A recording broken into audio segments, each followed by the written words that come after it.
What is up, movie lovers? Back with another one. And let's talk about the Supergirl movie.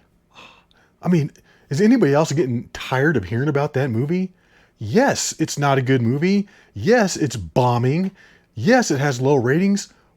Do we need to make 15 videos about it? My God, every time I scroll through YouTube, that's all I see is people just bashing that movie. Who cares that it sucks? Yes, you knew it was going to suck. It's a Supergirl movie. What do you expect? Of course it's going to be garbage. Anyways, though, let's get into a couple movie reviews, and then I got some new Blu-rays to go over. And first, right off the bat, I actually watched this copy of Sherlock Holmes that I got. And I remember when this first came out, I tried to watch it, and I don't think I made it through the whole movie. I think I turned it off partway through. I'm not going to lie, this was a tough watch for me. This took me like all day yesterday to get through this. It's incredibly long. You can't understand what the heck anybody is saying in this movie. I mean, I had to put subtitles on. At one point, Robert Downey Jr. says, innovative. For innovative. Innovative. I was like, what? Like, if I didn't have the subtitles on, I wouldn't have known what the hell he said. The actors go through their lines really quick. It's got the British accent. It's hard to follow what they're saying. I don't know how anybody could understand what's going on in that movie. I mean, for what it is, I guess it's a good movie. It's a Guy Ritchie movie. He's kind of hit or miss. I mean, I like Lock, Stock, and Two Smoking Barrels. Snatch was okay, but I couldn't stand Rock and Rolla. Rock and Rolla is like one of those movies that thinks it's like way cooler than it is. I did not like that movie. But yeah, I mean, this was okay. Like I said, for what it is, for people that would dig this kind of a movie, I'm sure they enjoyed it. It's just, I don't know if this is really my cup of tea. Yeah, I mean, it was kind of cool, though. The guy that was running the kind of like a little Illuminati secret society, that was kind of cool. But yeah, it was just way too long. I was like, oh my God, when is this going to be over? Holy crap. That thing should have been like an hour and a half, not 2 hours plus.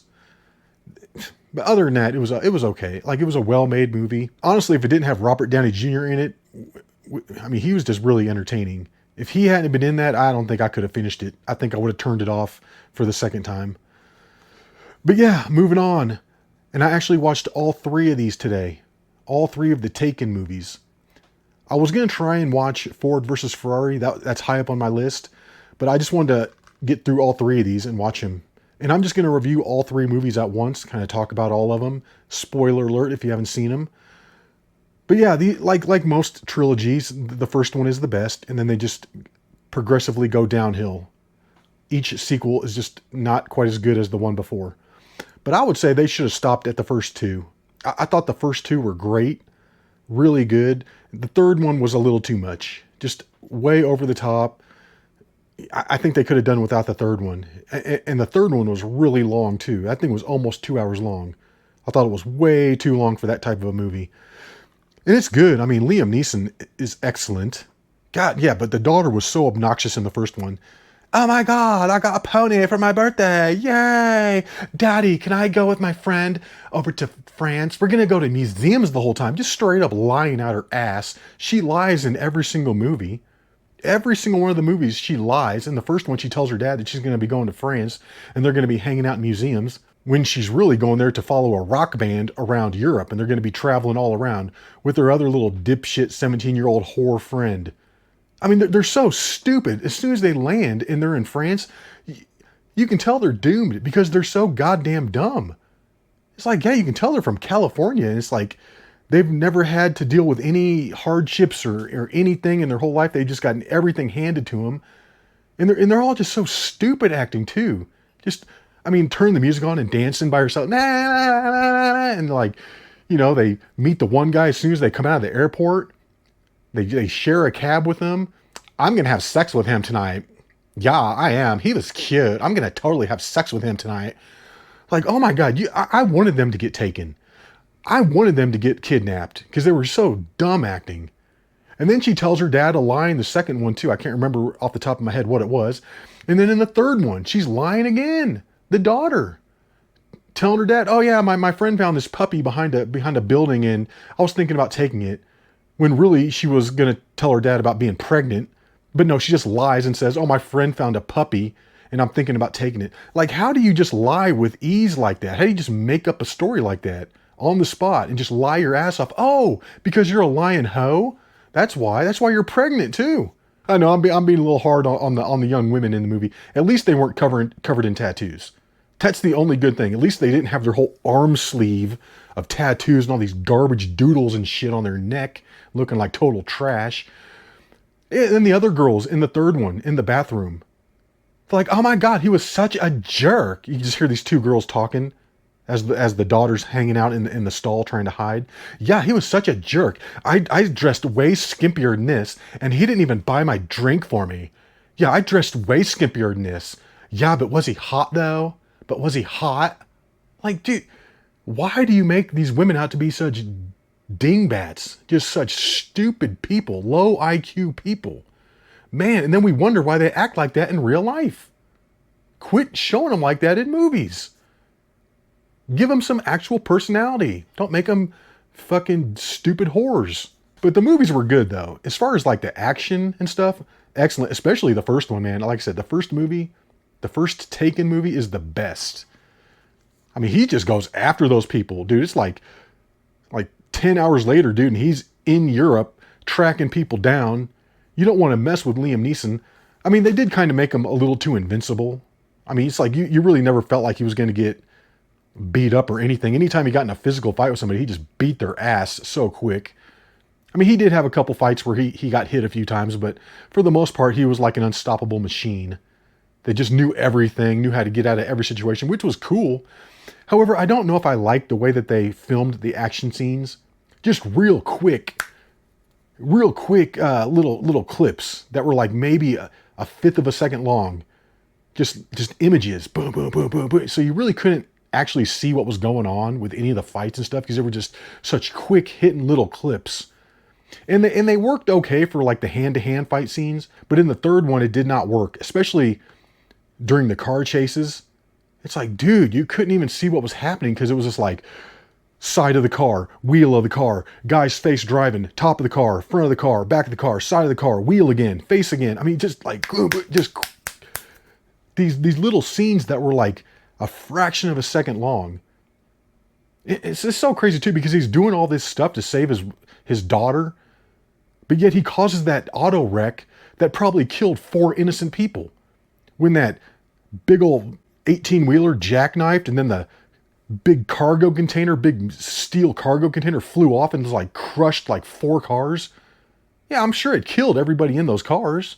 So at least 4 innocent people got killed. But hey, it's all about your daughter, Liam Neeson. Why don't you go get her another stuffed panda bear? Anyways, so yeah, I mean, it was a cool movie. I enjoyed them. And like I said, I just kind of wanted to get through all 3 of them so I could do my review. Yeah, the first one's good. Second one's good. Like I said, they should have just stopped at the second one. Those 2 stories went together perfectly. Like they had, they were related as far as the stories go. Because after he kills all those guys in the first one, the people in the second one wanted to get revenge on him. So they're going after him. But then the third one's just all stupid with insurance scams and yeah, it just wasn't good. And especially that Russian guy at the end, when he had to fight Liam Neeson in his fucking tighty whities. Like, dude, really? That's the wardrobe you chose? Having the guy squat with his legs all far, wearing his tighty whities and his open white shirt. And talk about bad tattoos. He was covered in them. But it just was like, that was so hard to look at. Like, I don't want to look at this guy's freaking junk sticking out of his tighty whities. Give me a fucking break. Couldn't you put some pants on or something? I mean, you're hanging out in the hot tub with 2 chicks, like you're really wearing your tighty whities in there? Give me a break, man. But anyways, you guys probably like, dude, you must have hated those movies. You're talking so much shit. No, they were cool. I actually did like them. Except for the third one. Like I said, the third one, I could take it or leave it. Much better than Sherlock Holmes, though. That's for sure. All right, let's get into the new releases here. I've got 6 of them again. All right, first off the bat, Tom Cruise in Jack Reacher, Never Go Back. This is the sequel to the original Jack Reacher starring Tom Cruise. So now I've got both of them. Excited to watch them. I don't know when I'm going to get around to actually watching these. I'm getting quite the backlog of movies that I need to sit and watch. I've got a lot. But yeah, picked that up for cheap. Glad to have it. Next on the list here, another space science fiction / horror movie, Pandorum, starring Dennis Quaid. And I've seen this a few times. I like it. It's pretty cool. And look at it. It's unopened.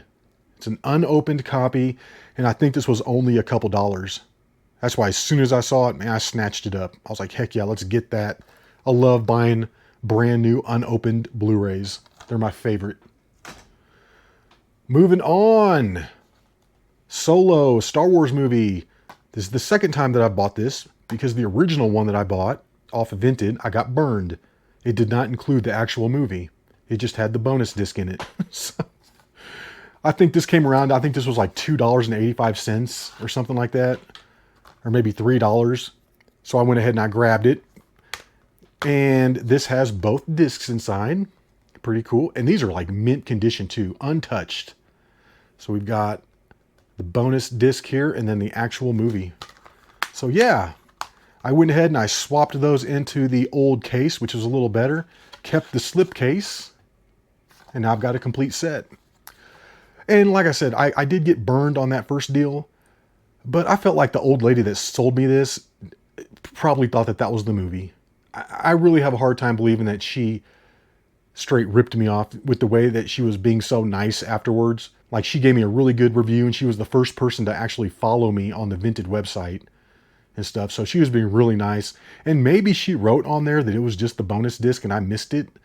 But it was like really cheap. I think it was like under $2 for the first thing that I bought. But anyways, though, we got it now. We got Solo, the Star Wars movie. We got the Blu-ray. So I'm going to have to watch that one of these days. I'm excited. And speaking about getting burned on Blu-rays, I actually got a second copy of Sanctum. That's a brand new... I kept the slipcase because the new one here did not come with a slipcase. But I actually bought this brand new from Amazon. It's like $15. And everything is the exact same. Same case, same disc, same little insert, same everything. And this one plays just fine. Because I was thinking originally that maybe the reason that other disc wasn't playing, maybe it was a different region or something like that, and it wasn't playing with my player. Maybe it was like a region 2 or something crazy.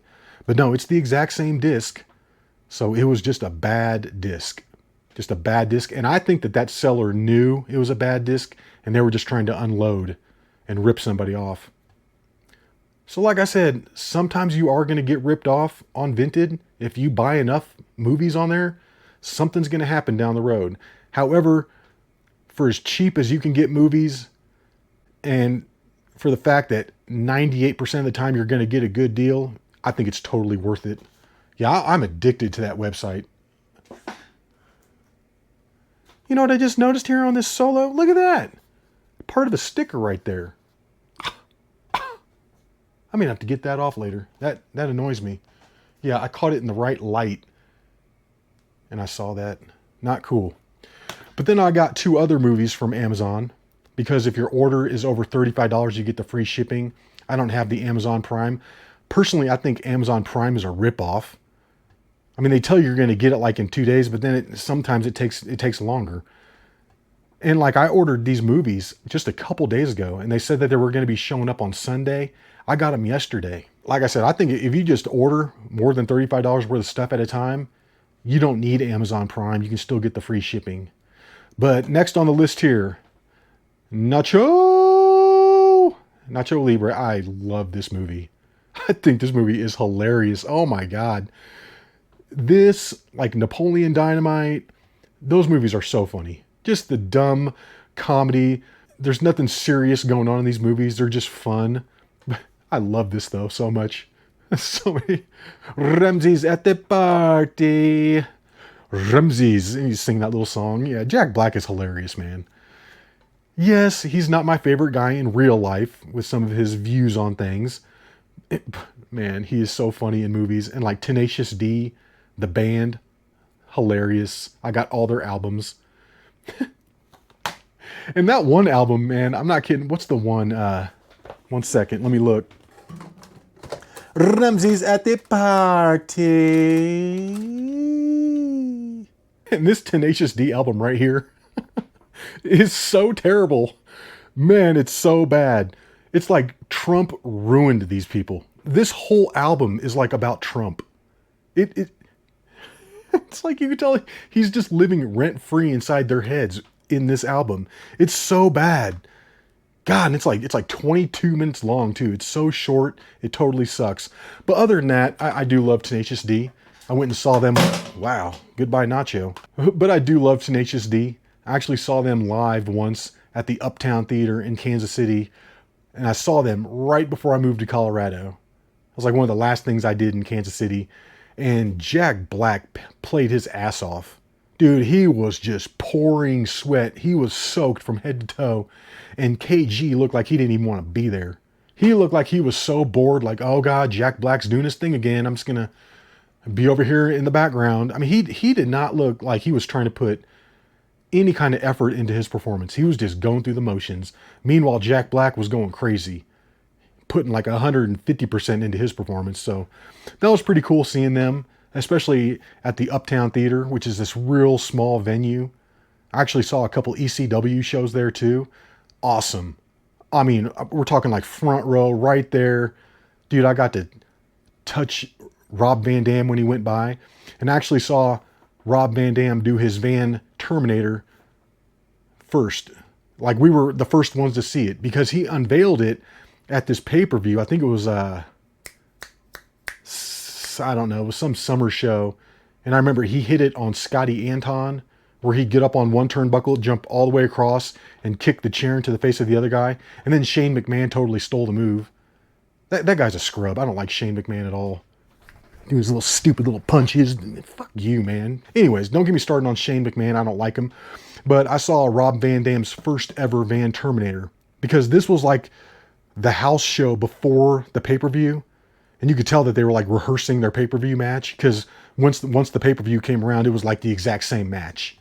Yeah, and Van Dam did his Van Terminator. We were like, oh my God, holy shit. Like, it was so cool. Yeah, I love those old ECW shows back when it was like the real ECW, not that stupid WWE version, which was so dumb. I'm not kidding. Once WCW and ECW went away, wrestling just went straight off the cliff. Man, those ECW shows were badass. I went with a guy one time. He was my friend Travis. He brought this guy he knew from work. I didn't really even know the guy. And he bought this Sandman shirt. He was all excited to see the Sandman. And the Sandman gets in the ring and he's drinking his beer. He's like, I need one person from the crowd. And he picked that kid. I was like, dude, you don't even know anything about ECW. But just because you bought the Sandman shirt, you get to go in there. I was like, yeah, I'm so jealous right now. You get to go in there and drink beer with Sandman. And then I had to drive him back. There was some kind of driving thing where I had to drive the kid back, and he just reeked like beer because he's in there dumping beer all over himself. And he's like hanging out the window, yelling at girls and stuff. I'm like, dude, can you get in here? I don't want to get pulled over with you smelling like beer, thinking you're the fucking Sandman and shit. Get your ass in the car. Anyways, enough of the ECW talk. I know you guys probably don't even care. Let's move on to the very last pickup that I got from Amazon, and I'm excited about this one. The Rush Hour Trilogy. This was like $12 on Amazon, so I went ahead and I got it. Yeah, someone's selling this on Vinted for like $9. I think it's like, yeah, I think $9. So it's going to be like a little over 10. So I was like, dude, to get it brand new, I'm just going to spend the 12. Not to mention I needed to get to the $35 threshold so I could get free shipping. But yeah, I'm excited to have these. I love the Rush Hour movies, especially the first one. Do you understand the words that are coming out of my mouth? My mouth? Yeah, Chris Tucker, hilarious. Jackie Chan, I love him. Yeah, I'm excited. I'm excited to watch these. So cool. But yeah, that's going to do it for this video. That's all I've got. Hope you enjoyed it. And until the next one, y'all, peace.